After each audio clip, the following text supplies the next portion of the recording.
Hello and welcome back to How to Draw Dragons with the Dragon Story. This is a continuation of our drawing of the Noble Dragon. We've already done rough sketches, line work, refined line work, and basic shading, basic lighting and shading. And so phase 5 is when I start laying down some of the texture. I kind of do a separate texture layer because then I go back and refine that even once more. But I like creating those layers of texture because that builds on top of the shading, and then the finishing details builds on top of that. And so I may speed up parts of this video just because sometimes this takes a little while. But I'll refrain from drawing the eye completely. But basically, when I say texture, we're looking at each aspect of the drawing and thinking, okay, what sort of lines need to, or what sort of line or pattern work do I need to put in here to help this look like what it's supposed to look like? Now, and sometimes I mix these phases. I'll do this with finishing details, then I'll just go ahead and finish this horn and be done with it. But to help illustrate or to visualize what my process is, I'll kind of keep this separate from the finishing phase. And a lot of it's just going back over some of the line work that I already put down. And I try and think, okay, because is this a dragon with like big scales like this or little scales? And so the noble dragons, I always imagine they have a really refined scale detail. And so one of the ways that I kind of do some simplified scale, texture, and you see it all the time, I create all these like just little, it's almost like cross-hatching lines. But rather than trying to create shadows out of the crosshatched lines, I'm trying to focus on texture, meaning I'm trying to make it seem like they're scales, and as the scales wrap around the horn, that is what I'm kind of keeping in mind as I create this.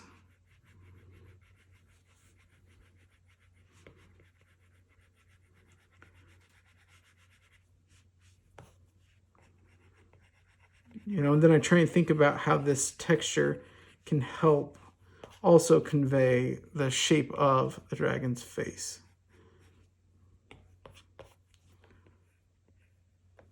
Oh, I wonder if some of these lines were kind of thick.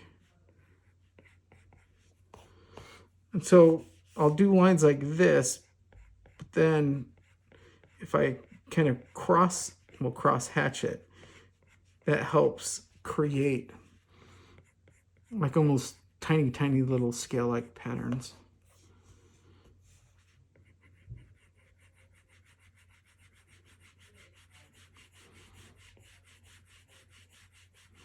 And I don't know if anyone's ever done like 3D modeling. It's kind of, you're almost imagining like a wire mesh system that wraps around your drawing.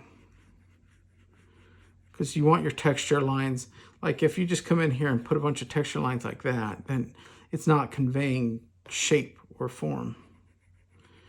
You want to be very mindful. Like as that lip curves around.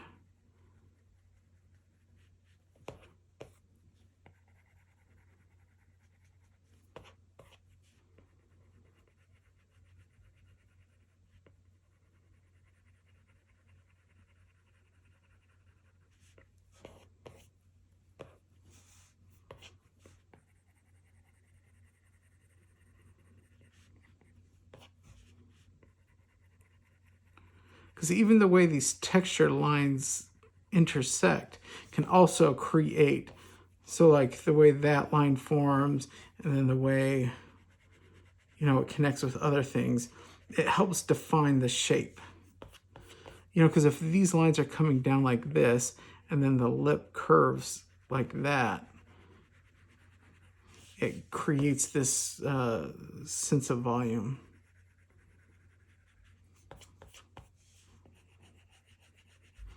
I know most reptiles don't have lips, but since my dragons talk, I always take special note to try and make sure they have a form of lips, which is very unreptilian-like, but in my world, they're sort of reptiles, but not really.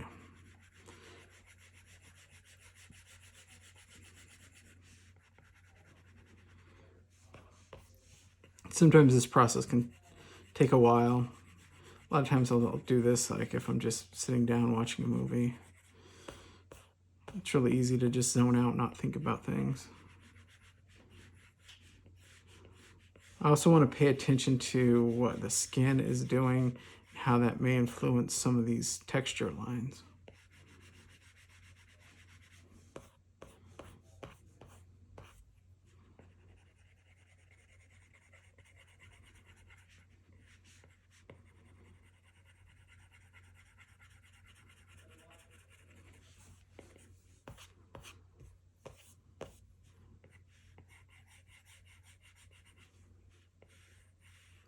You know, and here I just want the texture to kind of flow with the shape of the eye and the eyebrow structure.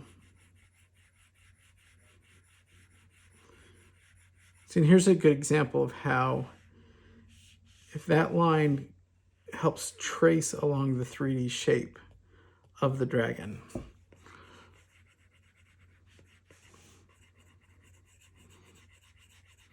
Because then you can communicate some of these really subtle nuance. See, like that's a little too intense.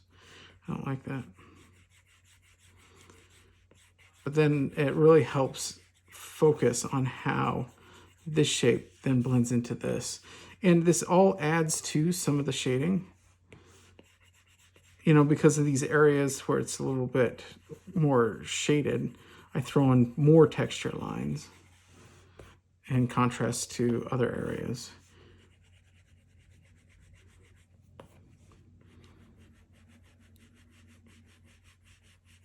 So paying attention to the shape of the horn.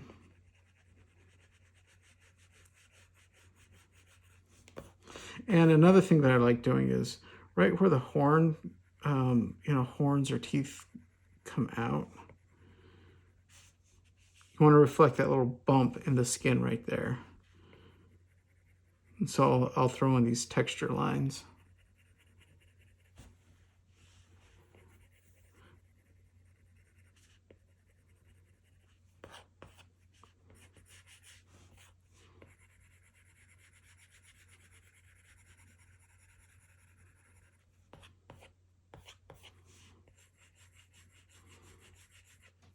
Oops. See, and then these texture lines really help communicate the shape. You know, let's have the jaw kind of continue in this.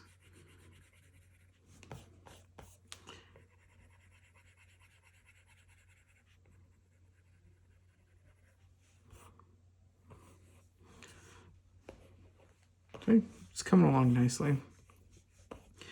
I'm just going to cheat and jump ahead to the longhorn. And usually there's like little grooves. I should be more creative because there's horns growing all sorts of ways and patterns. I find I'm always in a rush, and so I put these standard little grooves going in here.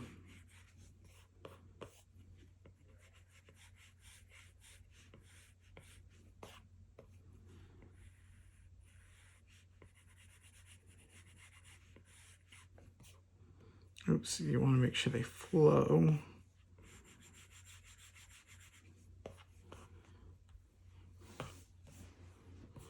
You know, and some of these lines will be cleaned up.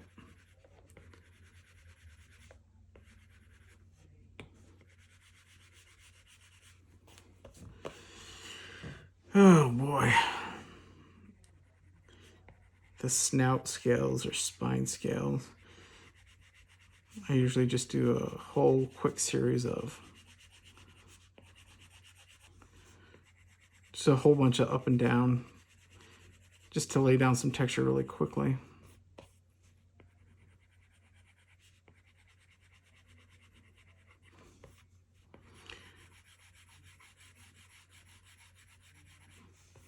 And I have these different phases because I have to think of how everything layers on top of itself. You know, maybe I should do each one of these in a separate layer. That'll be interesting to see what that looks like. The problem is, like, I go back in and use the eraser to, and it'd be such a pain trying to erase when all your work's on different layers.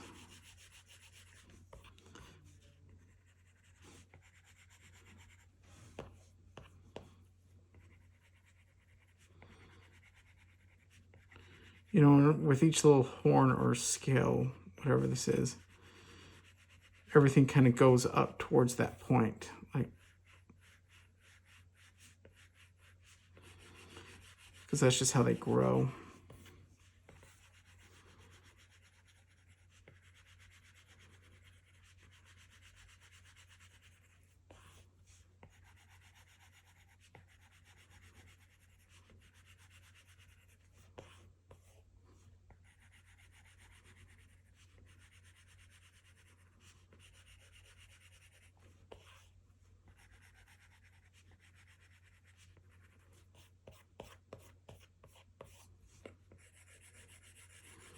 I also like doing these in order because then they're fun to watch in the playback.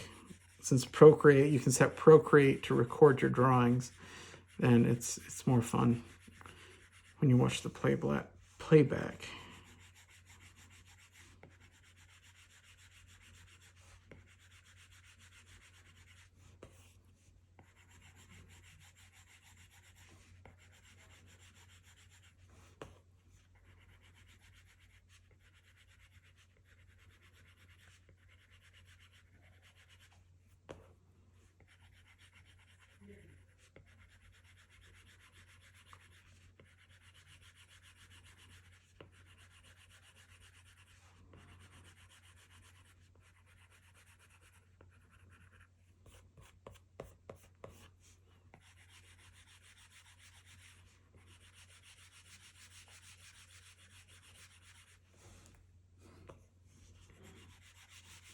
A lot of the same action over and over and over again.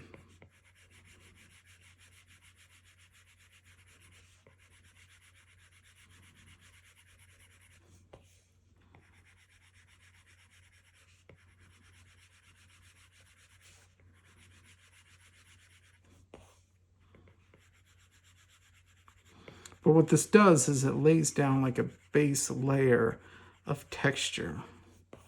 So then when you add more texture on top of it, it just sort of kind of multiplies it, like makes it, it brings it out a lot more. See, we're moving along quite nicely.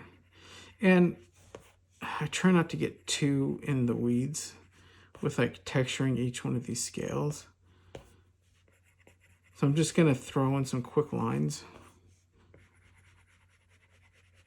just so there's some texture on it. Here, we'll jump back to these.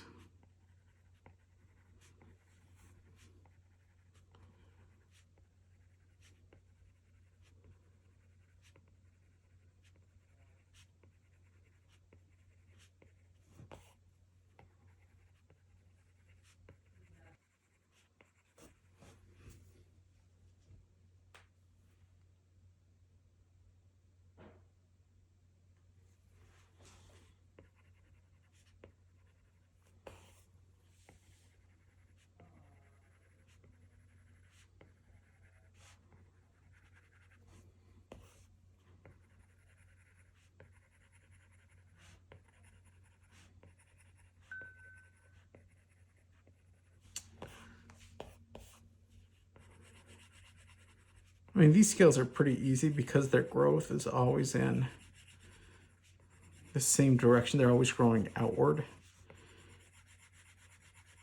I mean, obviously, if there was something that was growing straight at you, you would have to be more careful to put the texture like that. It's like a little beauty mark or something. But since, you know, that's why, to keep things simple, I'm starting with just profile views. And then as these videos evolve, we'll start taking on more and more dynamic poses. But profile is really easy to just do some practice, kind of figure out your technique, just because it's easier form-wise to create something like this than, you know, a really dynamic pose. I mean, you really need to push yourself not to stick with profile views. I find when I'm just bored and drawing nothing, I always draw profiles, but it's because they're easy and they're quickly rewarding. There's not as much risk because they're easier to capture. But if you want to be serious about your art, you definitely need more dynamic poses. So now I'm trying to imagine like the skin as it might kind of wrap around the scale as it grows out.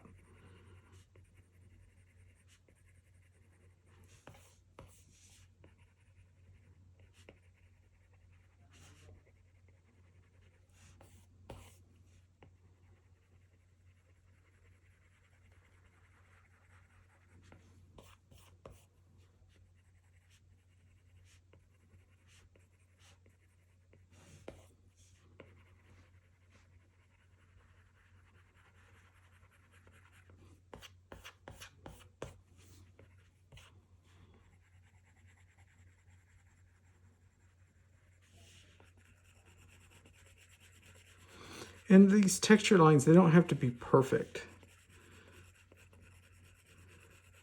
I mean, painters would never go in and put in this much detail. They put like a brush stroke, and the brush stroke has all the texture in it, and then your eye reads it as what you think it is. And so I tend to get a little too detailed, and I need to be careful myself.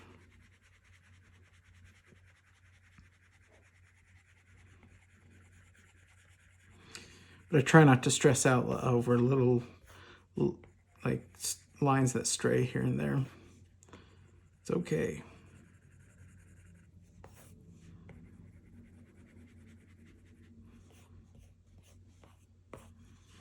Let me come in here. Oh, now here's a good example. Like, so as the skin kind of folds around the jaw, that's a good, I mean, I put some in there already. But if I just have those texture lines kind of outline that or follow the form of it,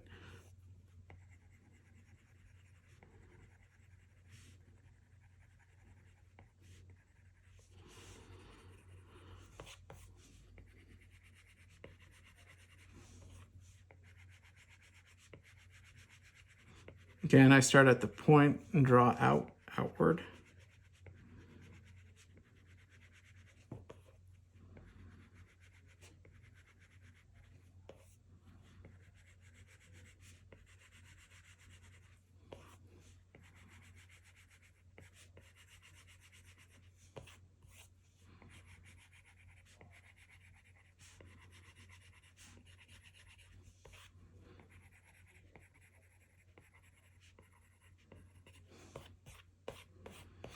Oh, and then when I do some of these like longer scales, I'll just kind of, you know, because they're growing in 3D space, you just try and imagine the way they're growing.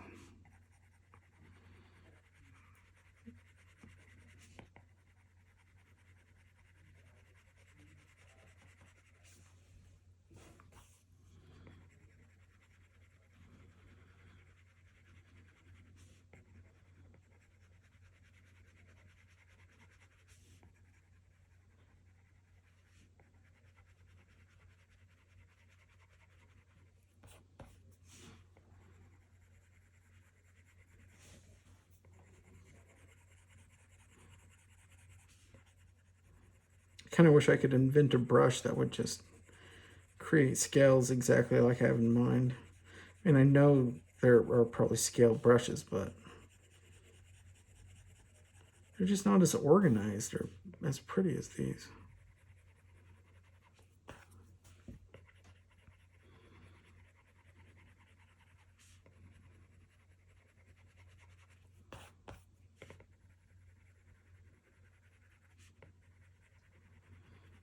See, I'm not worrying about if these lines cross over. It's all texture. I come back in with the eraser and clean a lot of this up, because the eraser is how you put on the highlights, and that's the fun part.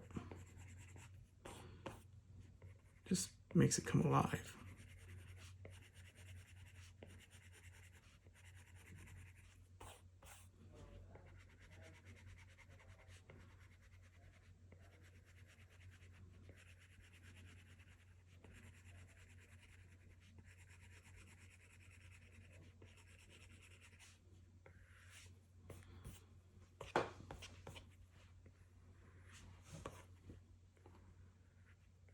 Okay, then as I look at the neck, you know, I try and imagine what sort of like muscle definition. Like if this row of scales kind of like bulges out a little bit, you know, then I'll just kind of create, I'll just throw in some texture lines that helps define that change in the skin.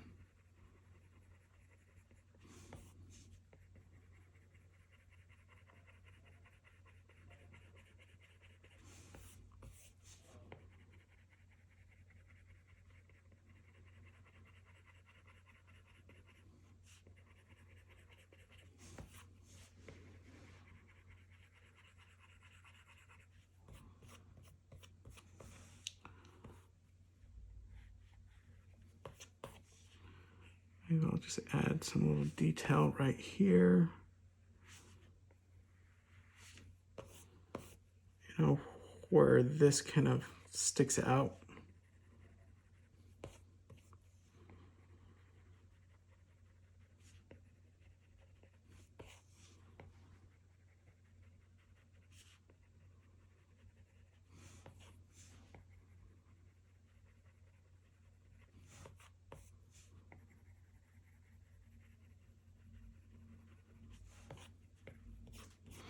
Oh, and then especially like right along here, you know, there's the skin probably just sticks out a little bit. Like there's going to be a slight shift in the direction of the skin as it molds to like the bone or scale structure underneath.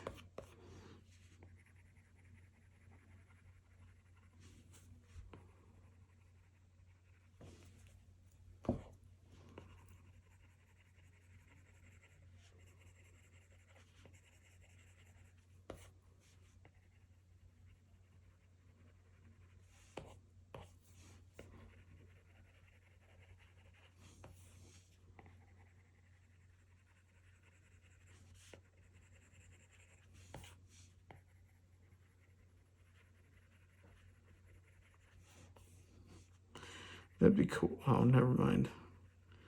I was thinking it'd be cool if your app could like move as you drew, but then it would move and it would create and mess up your drawing. And then depending on the look you want, you know, if the dragon has like a really sort of rounded look, you can do that. Sometimes I intentionally want it to feel kind of flat, you know, as if it has like really, you know, more of an angular look. I'm going more with a curved look, just because the noble dragons are more, they're a lot smooth, or they kind of have a softer feel to them. Well, visually speaking. Like the sharp angles usually kind of aren't as comforting or as cozy, and so sometimes you use sharp angles in dragons. Well, and it all depends. It just kind of depends on the personality. This particular one, I'm sticking with a little bit smoother lines.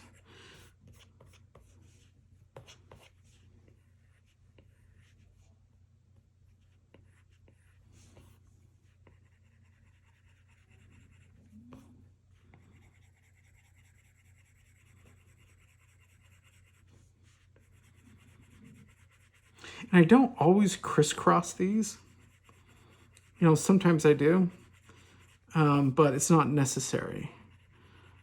And I think it's just because I like the overall look and feel that the pattern gives it.